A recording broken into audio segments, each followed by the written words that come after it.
All right, so how's everything going? Good. Good. I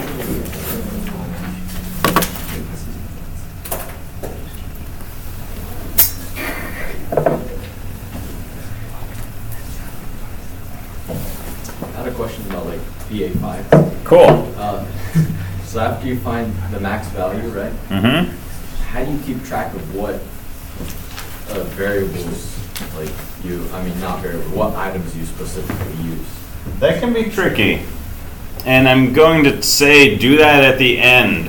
Yeah. Okay, because if you don't get it right, you want everything else working. That's most of the points. This is almost like bonus material, fame and glory bonus. So in general, you're calling MaxVal and saying, okay, here's a sub-problem.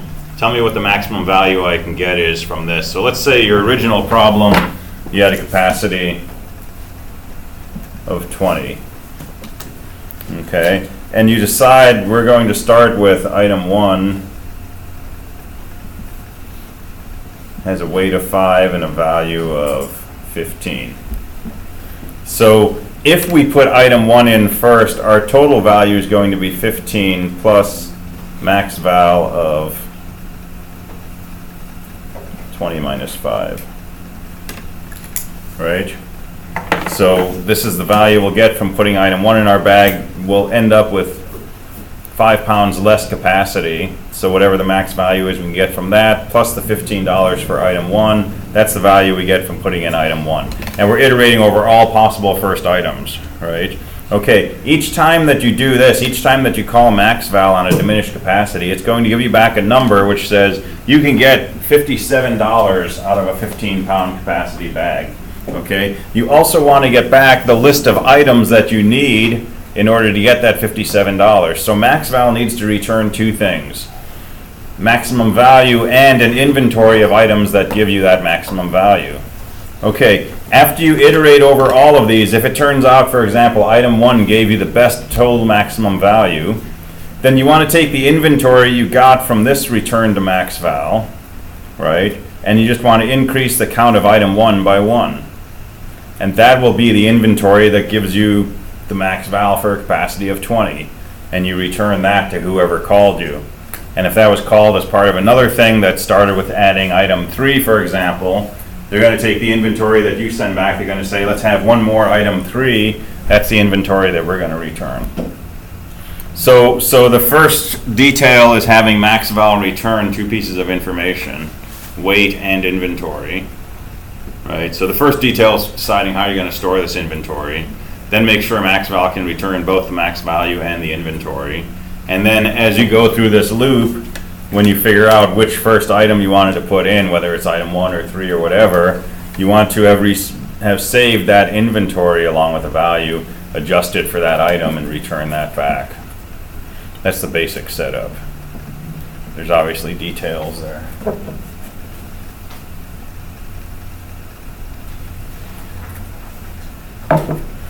It may help you to store this information inside your save array. Well, you'll definitely want to save it in your save array, right? Because if you're calling this and you don't want to recurse inside MaxVal 15, you want to just be able to read that inventory out of an array. So you can also use that to your advantage. So how much is like the points off if we don't get that? No, that's a good question. Probably 10 points. Yeah, 50 for you. No, probably 10 points for the inventory. So you're in groups, so just pick someone who's not at your group meeting and say, you're going to do the inventory. Yeah. Question. So in the GMP, I just play run the sample programs on Heapify. Okay. And is it just recommended version or just you have the full thing? That's just an example. Yeah, because I just kind of like when I type it, there is item number, but not in the table. So I'm just curious about that.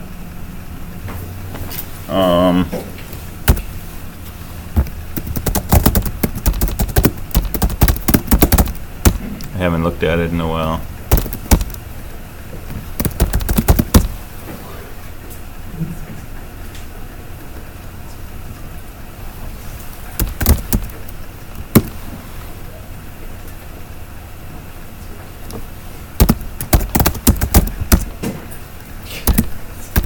So what is it, PA5 sample?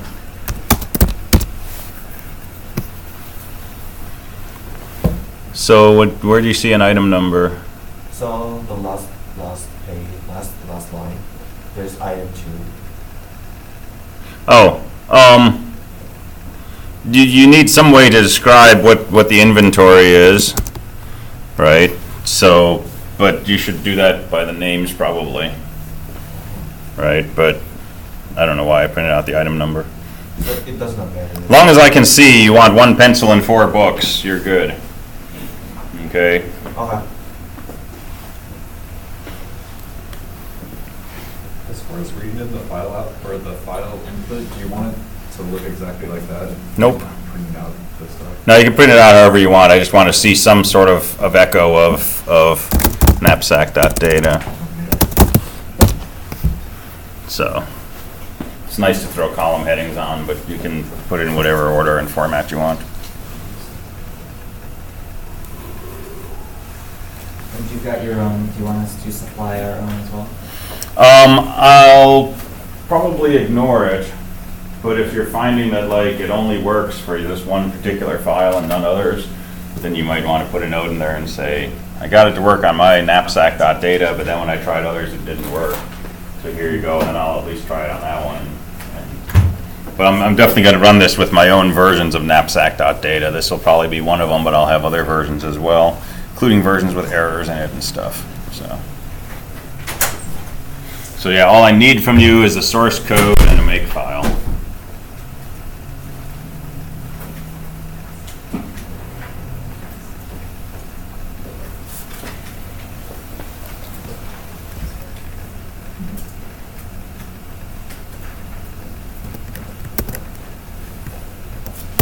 I finally switched back to Linux this weekend. I've been wanting to do this for 2 years since I switched back to Windows.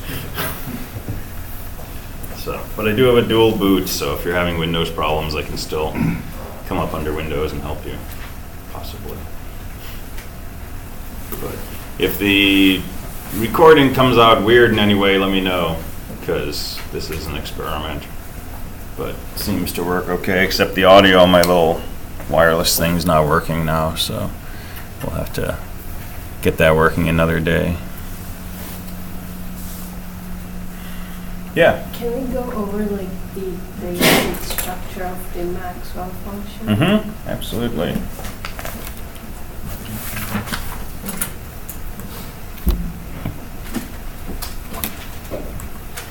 Oh, that's awkward. Yeah.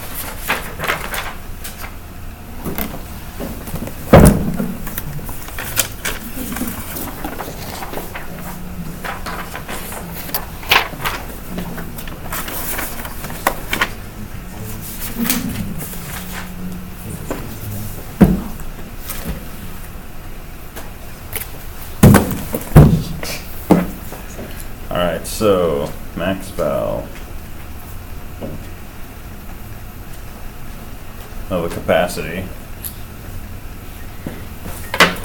So I'm supposing we have some kind of structure here. I'm going to call it inventory.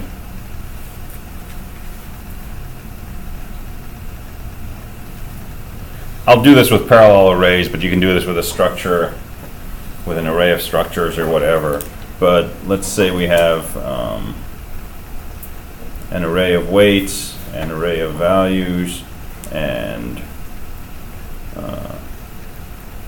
an inventory size, which is how many things we have in our inventory of items. So the weight array goes from 0 to inventory size -1, for example. All right, so max value for a given capacity. So for item equals 0 to inventory size -1.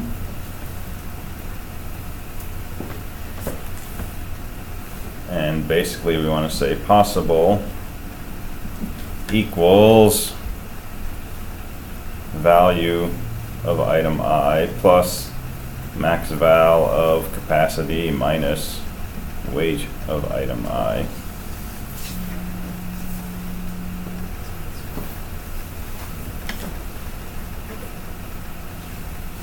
So So this is value if we start with item I.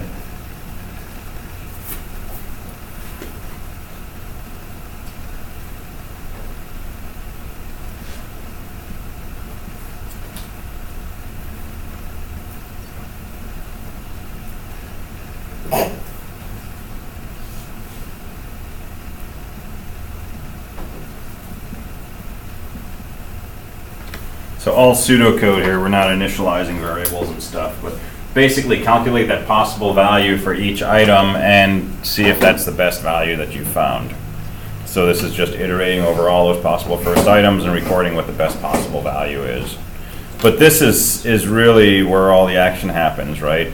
If we put item I in our bag, we get this much value, we lose this much capacity. This is the max value of that diminished capacity bag, plus the value of item I. That's the value we can get if we start with item I. And there's details, such as will item I fit in the bag at all. If we have an item that weighs 10,000 pounds and is worth $1 million, we're not allowed to consider it if our bag capacity is only 20 pounds.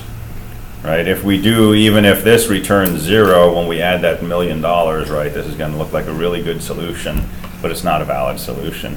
So make sure your item fits in the bag at all, and don't forget about base cases. If you're called with a capacity of 0 or negative, you should return a 0. If you code this right, that'll happen automatically because none of your items will fit in your bag. If you initialize best to 0, then it'll just return 0. You probably want to fit your cache in there somewhere. Yes, so Probably. so don't forget the memory cache.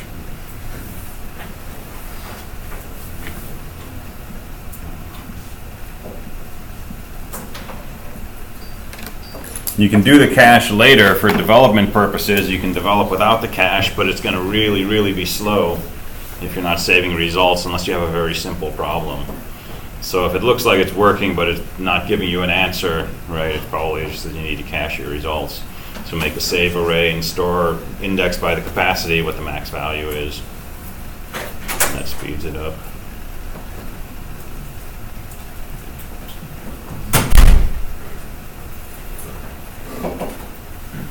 And I think that's the gist of it. So when you're trying to figure out what items are being added together, you would want to do that inside of this max value function, right? Yes. So I'm guessing that would be like an array of global variables, like a global array. You can do it with globals. Globals and recursion can be tricky to put together, right? Yeah. Because anything that changes it, and you might be going down a non-productive path. But if you use a local variable, right, and return that, either return a structure that contains a value in an inventory, or maybe pass the address of a local variable and let MaxVal update it. But I like the return value better. Then you get multiple copies of it for each recursive call. That tends to work well.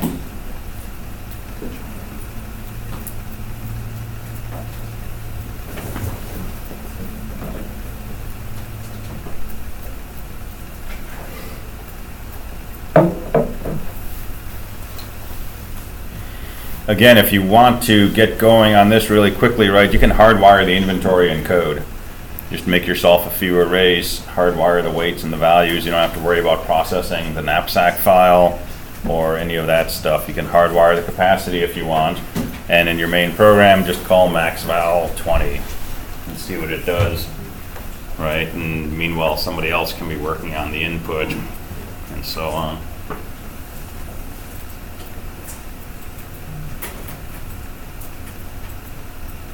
Other questions?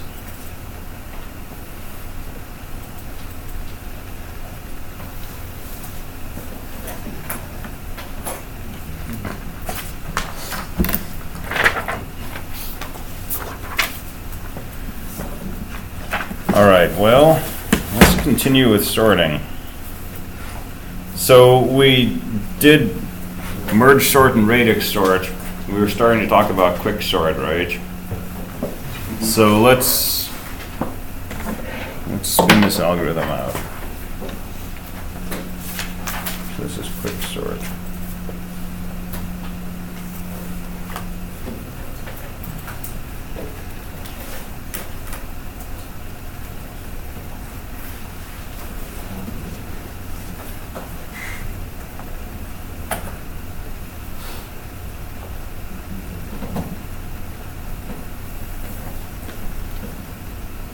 All right, so here's the idea. We start with a pivot, and the pivot, we're always going to take the rightmost element.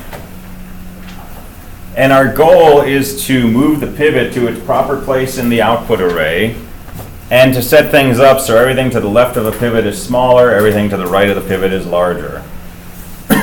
That second part actually guarantees the first. If you find a number and everything to the left is smaller, everything to the right is larger, that number is in the right place in the final output array. Okay, so we have a pair of pointers. We begin with the leftmost number and the rightmost number right before the pivot. And we're looking for numbers to be smaller than our pivot. So we check 14, and 14 is smaller than the pivot, so we can move over one spot to the 20. 20 is bigger than the pivot, so that's in the wrong place. So we're not going to move over any further from the left. We're going to leave that pointer sitting at the 20, and now we're going to move over to the right. And over here we want things to be larger than 15. And the first number we look at is 8. 8 is not larger than 15, so that's also in the wrong spot.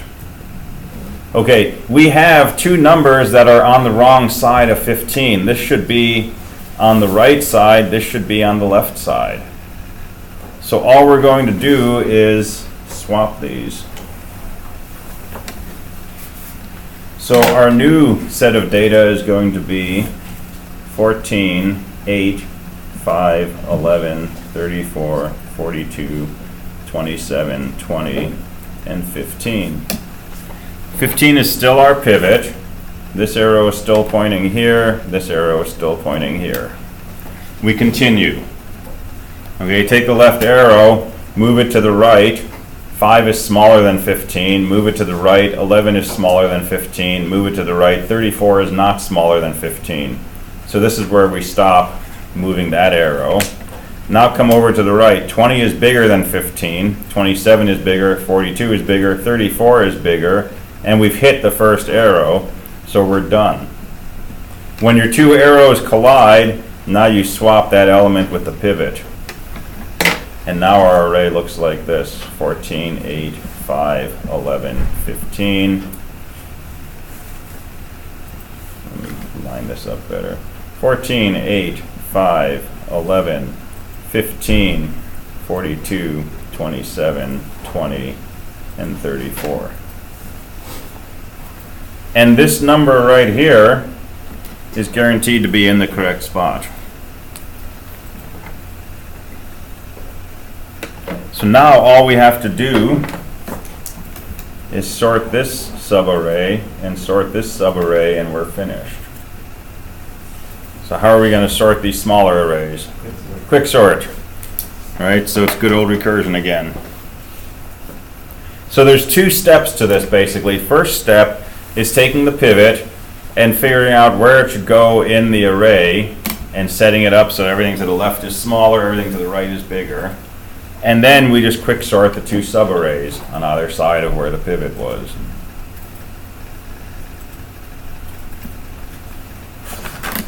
All right, so let's try this a few more times. So give me some numbers. 7, 42, 8, 24601. What? 24601. Doing that as one number. That was the idea. Yeah, okay, good. More? Yeah, keep going. Oh, 60. 546. 1,600. No room for I that. was just kidding. All right, let's do 17. Let's do 170. All right, so there's our pivot. So start off on the left, smaller, smaller, smaller, smaller, too big. Start off on the right, bigger, too small. All right, so swap these. So this becomes 60 and this becomes 24,601. Move over to the right, that's too big. Move over to the left, we're at the same arrow as from the left. So swap this with the pivot. So everything over here is smaller, everything over here is bigger. And in general, you might have to do multiple passes coming in, right? If you have a lot of data, you're gonna have to move one arrow in, move your left arrow in, stop where it's bigger than the pivot, move the right arrow in, stop, swap them, then continue moving. Swap, keep moving, and you're done when the two arrows collide with each other. Swap with the pivot. So what is this, you said it's extremely inefficient when it's already somewhat sorted, so what does that look like? So what that looks like,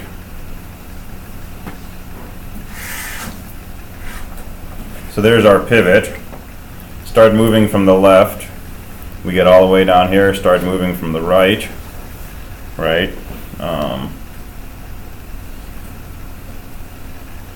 Actually, we're going to move all the way down here, and we're going to find the 10's in the right spot that it should be.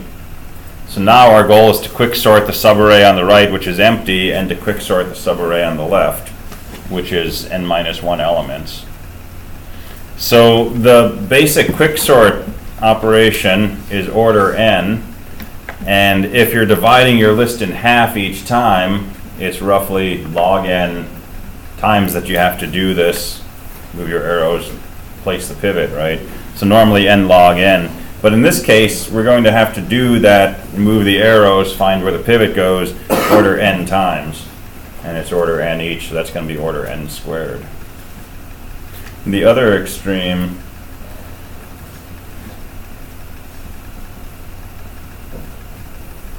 is start off with your numbers sorted exactly the wrong way. So we're going to look at this. This is in the wrong order because this should be smaller than 1. This is bigger than 1, bigger than 1, bigger than 1, bigger than 1, all the way down to here. So again, we're going to swap the pivot into here. And now this is in the right place, and we're sorting this array. And so these pathological versions, you end up just doing the basic inner loop, order n times instead of log n.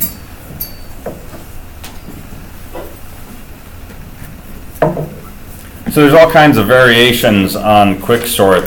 There's details in how you can keep track of these arrows. In some cases, you actually move the pivot while you're moving this rightmost arrow over, and so on. Different efficiencies depending on how your memory is stored, what your caching system is like, all kinds of variations. But generally, n log n, so pretty good, and usually not too bad to code up.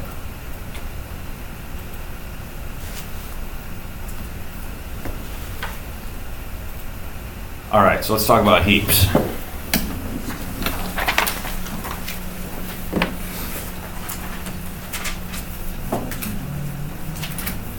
So a heap is a sloppy tree. That's my definition. And there's two kinds of heaps, max heaps and min heaps. Max heap, the largest thing is at the top. Min heap, the smallest thing is at the top. So let's just think about max heap. So largest element is at the root. But the real defining characteristic of a max heap is the following. Each node is bigger than its children. And if you apply that recursively, that forces the largest element to be at the root. But this is really what makes something a max heap, the simple fact that each node's value is larger than the value of its children. So this is usually a binary tree. And here's an example of a max heap.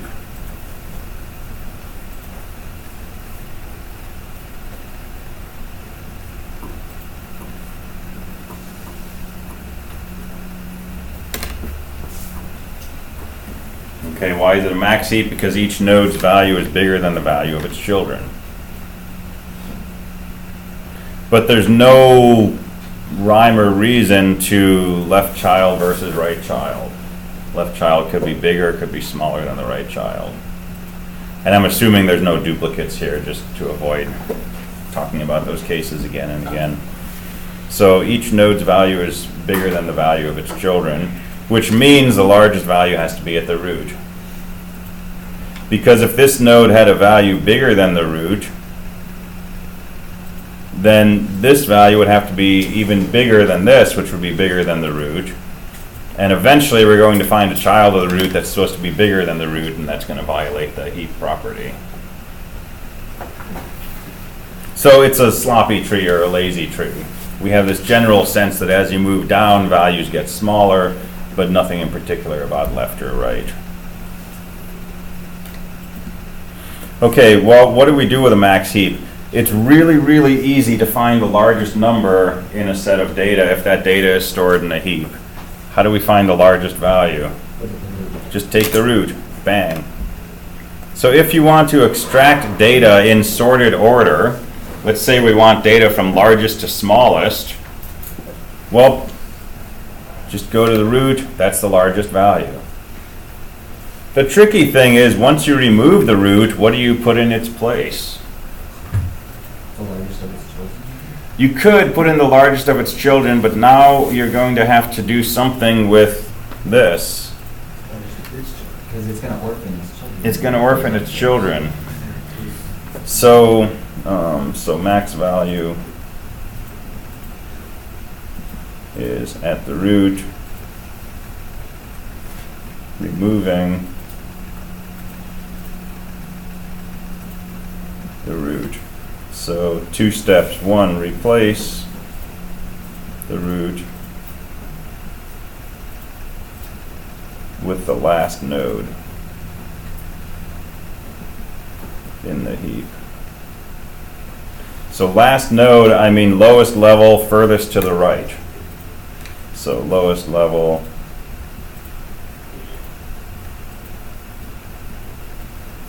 furthest to the right. So that's going to be the 7. And we're going to move the 7 up to the root. And then we're going to do something called down heap.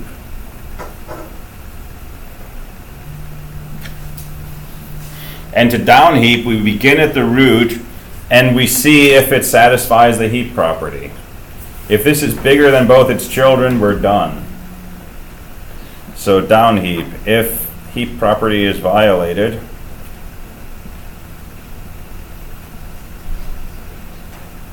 then we're going to swap the root with the larger child. So we're going to swap the 7 and the 12. And now we know that the root satisfies the heap property. Because we swapped it with the largest child, it's going to be bigger than both children. But we have to move down to the node that we just replaced and heapify from there, down heap from there. So down heap, if heap property is violated, swap root with larger child, move down, and repeat. So now we look at the 7 compared to the 11 and the 2, it violates the heap property, swap it with the larger child, which is 11, and there's our heap. So let me clean that up. 12, 11, 10, 1, 7. We got rid of the 7, 7, and 2. So max heap would be a bit more difficult to find the minimum value. Horrible to find the minimum value. Right? So if we're interested in minimums, we would make a min heap. And everything we're talking about with a max heap is analogous to what we do with a min heap. We just change the sense of everything. But we still take the rightmost thing, we put it at the root, we down heap, and so on.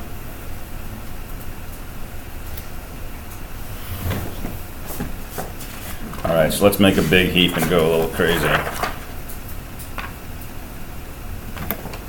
So here's a 60, here's a 40, here's a 50, here's a 23, here's a 15, here's a 25 and a 28, and 2 and 6 and 3 and 5 and 4 and 8 and 1 and 7. All right, there's a good heap. So let's go through this from largest value to smallest. And let's extract the data one at a time. So the first thing we're going to extract is the 60. That's our maximum value. We're going to get rid of the 7, put that at the root, and then down heap. So what do we do with the 7? Replace it with the 50. Replace it with the 50. And then Replace it with 28. replace it with 28. And then we're done. So the next value is going to be the root. That's our 50. Remove that. Take the rightmost element on the lower level. That's a 1. Put that at the root and then down heap. So 1 and 40 gets swapped. 1 and 23 gets swapped. And 1 and 6 gets swapped. And there's our new heap. And we can keep doing this. So the next value will be 40, and so on. So to prove this works, the only thing you need to know is that this down heap operation restores a heap. So we can certainly remove the root. We can take the rightmost element and put it up at the root. Nothing wrong with that. And then by swapping it with the larger child, moving down and continuing that process until we get to a leaf, we're guaranteed that each node is going to be bigger than its children. Right, once we're moving down here, we're not changing anything over on the right. And we know the right's okay because since we swapped this root with the larger child, when we put the larger child up here, it's going to be bigger than the smaller child. And it's bigger than the root because that's why we swapped it. So the heap property is satisfied there. Everything's satisfied here, and we just have to keep moving down. So why do you want to do this? Well, for example, if you have a priority queue. So you want to store things into a queue, but you want to extract them from largest to smallest. Say you have jobs scheduled, and you want to know which job has the highest priority. You could store those priorities in a heap, a max heap, and then to find the largest entry, just pull off the root.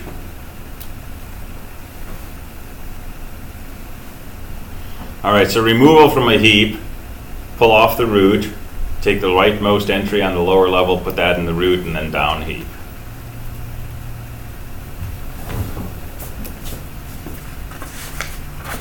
All right, so let's reproduce this.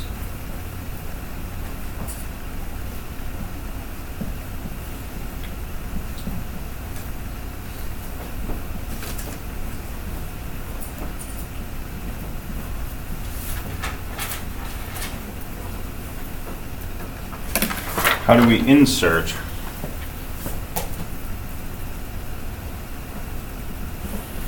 So just like with deletion, we add to rightmost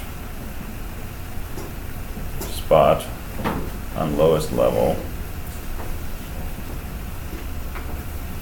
Or if there's no spaces left on that lowest level, start a new level. And then we upheap. So what number should we add to this? 12. All right, so we're going to add a 12 to the rightmost spot on the lower level, and then we're going to upheap, which means compare its parent to its children and see if it satisfies the heap property. It doesn't, so we need to swap 12 and 7.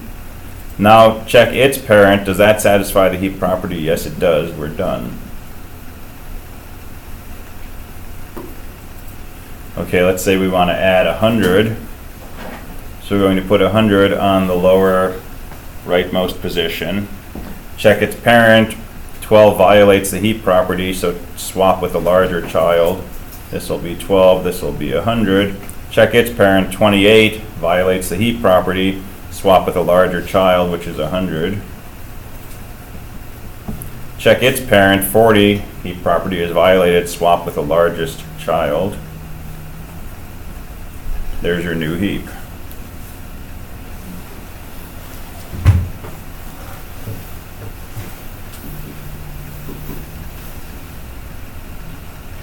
And if we wanted to add another number, right, we can't add anything on the right of this lowest level, so we're going to start a new level and put it down here.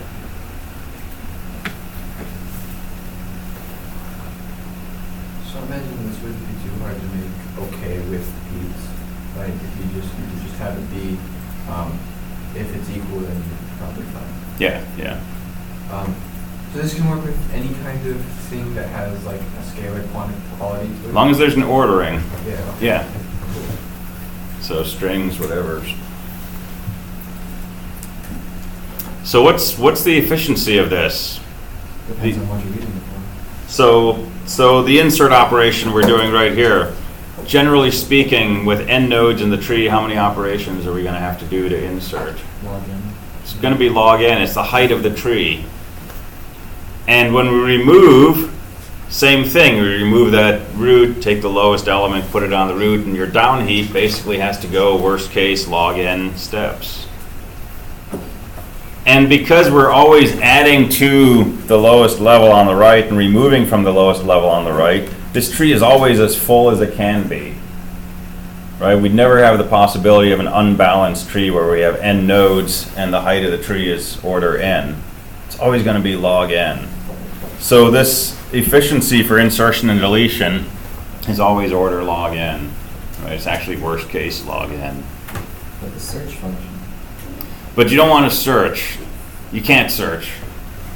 Right? If you want to search for a 25, there's no way to know that it's to the right of 100 and to the left of 40. It's basically traversal. You have to traverse, yeah. And that's order n. And then some. So this is not a way to store information that you want to do random searches on. This is really when you want to put things in a certain order and pull them out in that order. You could think of a really heavy cube. Yeah, yeah. Mm-hmm. So for the first tree, for the first heap, it was like sorting from big number to smallest number, right? Mm-hmm. So in this case,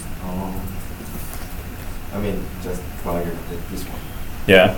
If the tree is unbalanced, can you explain it? What does unbalanced mean?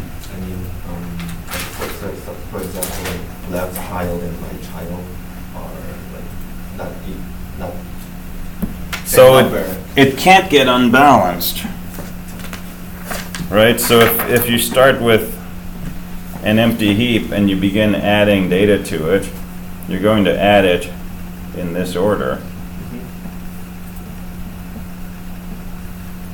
Right? Yeah.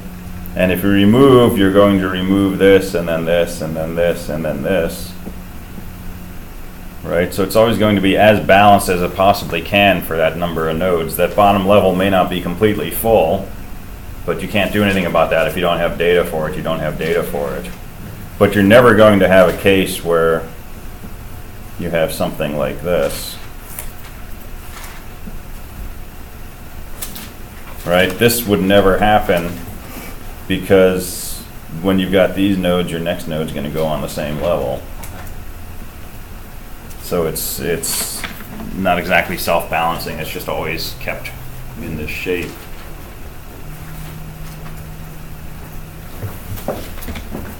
So insert and delete are basically log in. We shouldn't call it delete, we should call it remove. Because delete sounds like you can pick a random number to delete, and that's not really the case. We can insert an arbitrary number, or we can remove, in this case, the maximum number. It's kind of like popping. Yeah, it's like popping. It's like a queue, basically. Except that the order of things in the queue is based on their value. So yeah, like priority. Yeah.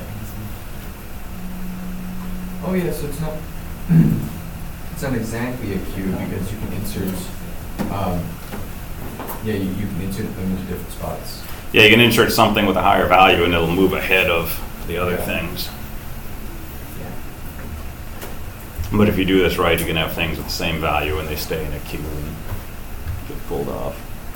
So if you do have two things with the same value, meaning like Maxheap, then would you need to put them on the same level, or does it really matter where you put them, as long as they're could one of them could be a child list, one Mm-hmm. of the same value? So is it like less than or equal to, or is it? I think the problem comes when you're down heaping after you insert, or up heaping after you insert when you swap, right? So if your root is violating the heap property, which child do you swap with? I think you need some consistency there if you want to actually preserve the order of things with. Oh, yeah, you'd have to With the say, same oh, value. If the children are the same, go right or something. Yeah. You'd have to have some kind of exception case. Yeah. There could be like a structure, like you could make each one a structure that has like an integer that increments every time an action is taken Mm-hmm. to it. So you could say, well, if it's a queue that's waiting, like each value is waiting to be used, Right. you could gauge that by like how much more incremented this one is. Relative to this Mhm. one. Right. Yeah, so augment the priority with something else that tracks the order. And use that as a secondary sorting.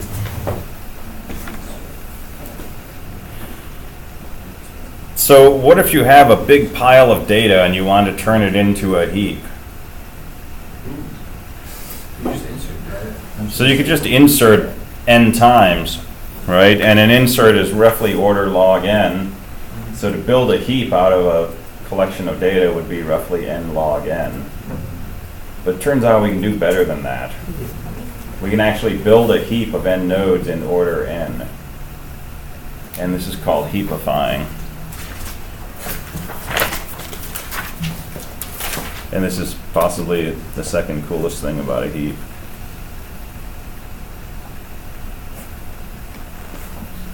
So we want to build a heap.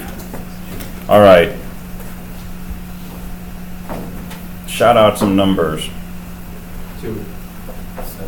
42. 81. Everybody look at that. We're out of 5. 128. All right. We'll stop there.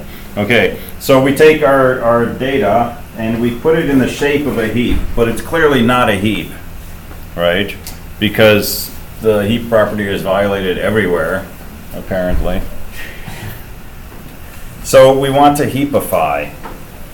Okay, so how do we heapify? So step 1, begin with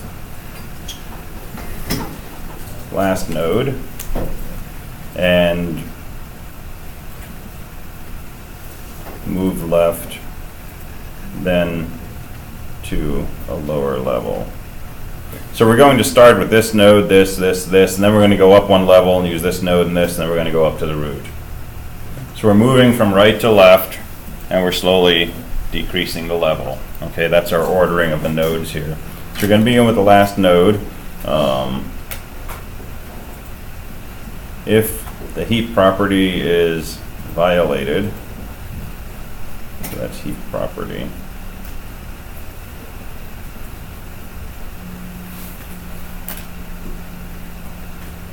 Swap with larger child and move up and repeat. All right, well, starting with this last node, 128, we know it satisfies the heap property because it has no children. So no work to do there. Same with 12, same with 81, same with 69. They have no children, there's no work to do. So we move up one level to 42 and we say, does this satisfy the heap property? And it does not, so we need to swap with the larger child.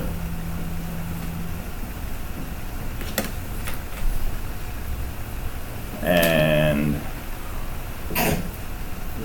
we're actually going to move down. So we move down to the child we swapped with 42 and we say, does this still satisfy the heap property? Yes, it does.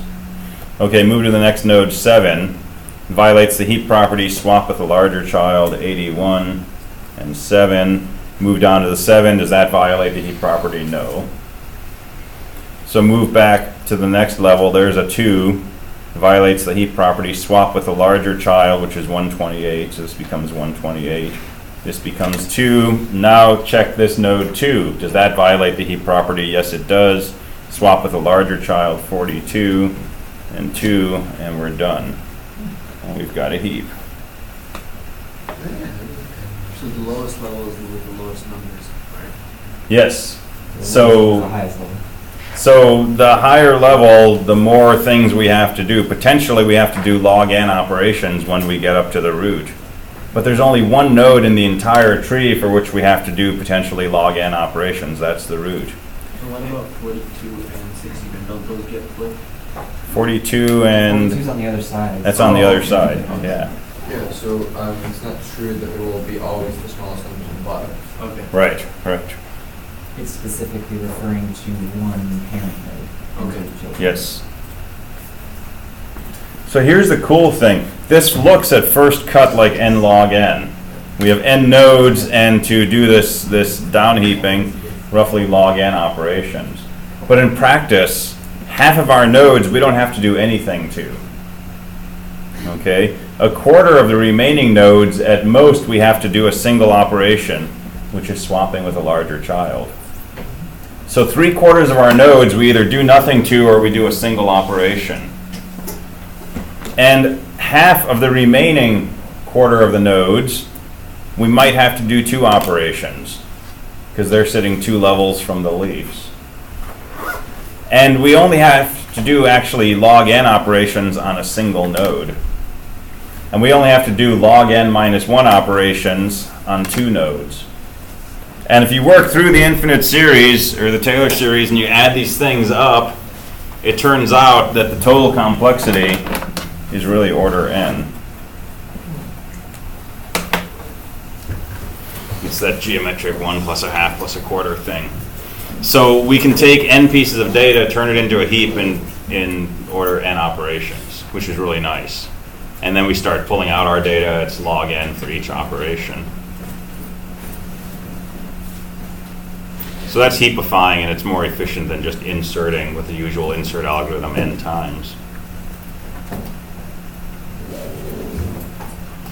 All right, so tomorrow we will look at how to implement a heap. And this is the coolest part about heaps, is the implementation. There's a really cool way to do this using arrays as opposed to dynamic memory. So we'll start with that tomorrow. Yeah, I mean, like, that's because all those